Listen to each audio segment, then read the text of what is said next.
ายดีอันนี้คือทันหลงหยอดละคือเราจะได้อันนี้คือมนุษย์เทพจ้าสวรรค์เทพเพิ่นจะพาที่รถไฟฟ้าเนาะ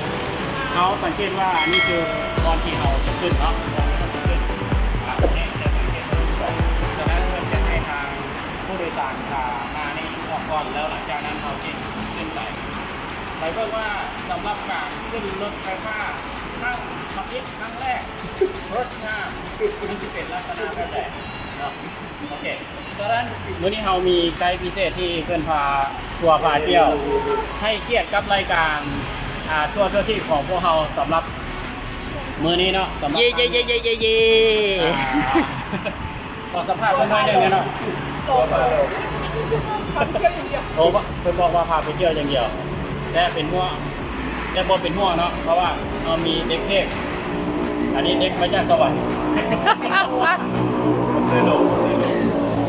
พวกเข้าใจว่านัดกันมาบอสีเสื้อเนี่ยเลยรถสีเสื้อใกล้ๆกัน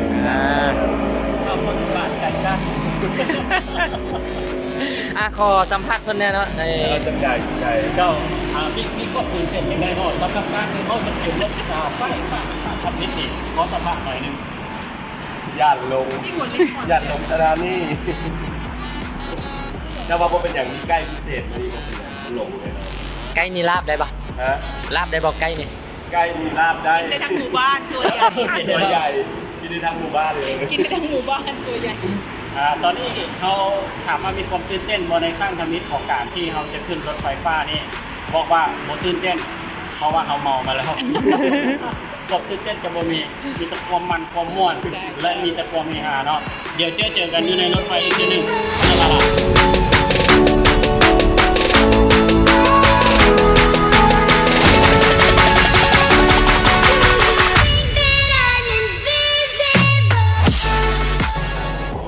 สบายดีอีกรอบนึงเนาะตอนนี้เราอยู่ที่รถไฟฟ้าเป็นที่เรียบร้อยแล้วสถานทีมงานตัวทีมงานพวกเรามีแต่โอเนียนเนี่ยก็ถือว่าโอเคสะดวกดีในเรื่องของการในเรื่องของค่าเดินทางมันกับโปรแพงแค่สำหรับสถานีที่เราจะลงเพียงแค่16 บาทเท่านั้นถ้าคิดเป็นเงินเราก็อาจจะแพงเนาะอันนี้คือน่าจะโมเดล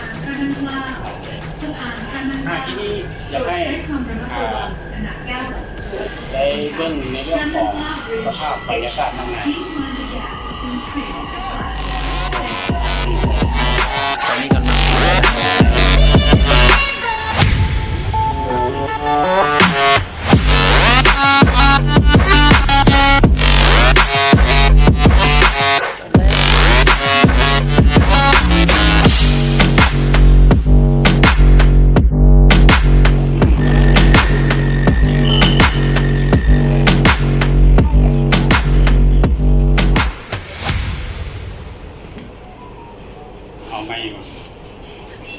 ตอนนี้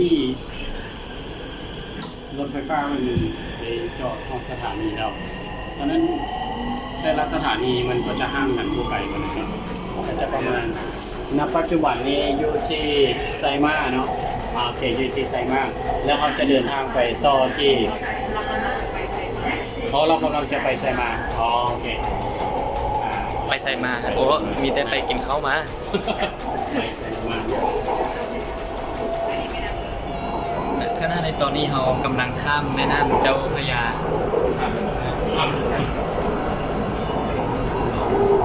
แม่น้ำเจ้าพระยา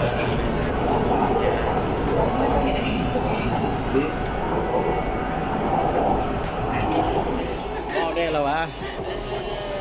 มันบอกว่าที่ผ่านมาเรามีแต่ตากล้องตลอดเนาะเราพอได้เข้ากล้องเถื่อตอนนี้ก็เลยถือโอกาสเข้ากล้องหน้าตาอันล่อเราเจ้าสบายดีตอนนี้เราลงจากรถไฟฟ้า BTS มาเราต้องมาต่อแท็กซี่เนื่องจากว่ารถไฟมันมืดแล้ว มืดเวลาของการโอเคฉะนั้นเพื่อเป็นการอัดรถของการเดินทางของพวกเราต้องให้ครบหมดครบหมู่เดี๋ยวจากน้อยไกลสีฮอดแล้วเขาจะไปต่อมอไซค์รับจ้างเอง